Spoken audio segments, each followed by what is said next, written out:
இலங்கையில் போர்க்குற்றம் குறித்து உள்நாட்டு விசாரணைக்கு ஆதரவான அமெரிக்காவின் வரைவு தீர்மானம் ஐநா மனித உரிமை ஆணையத்தில் தாக்கல் செய்யப்பட்டுள்ளது.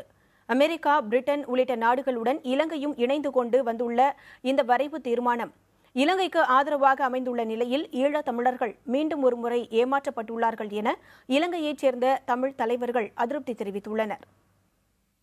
இந்த அறிக்கை அல்லது இந்த விசாரணை, இந்த ரெசல்யூஷன் தீர்மானம் ஒன்று வர இருக்கிறது என்பது உண்மை.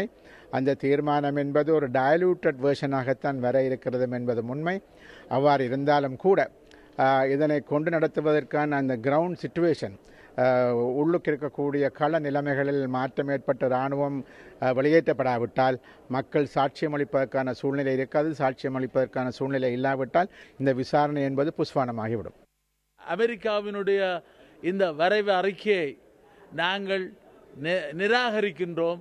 இது தமிழ் மக்களுக்கு மிகவும் ஒரு மோசமான நிலைமையை உருவாக்கி இருக்கிறது.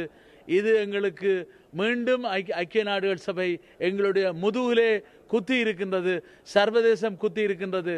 40,000 மக்களை கொன்றதை விட இன்றைக்கு லட்சக்கணக்கான தமிழ் மக்களை கொன்று குவித்து எந்த விதமான பாதுகாப்பும் உங்களுக்கு இல்லை என்றதை தெளிவாக தெரிவிக்கிறது.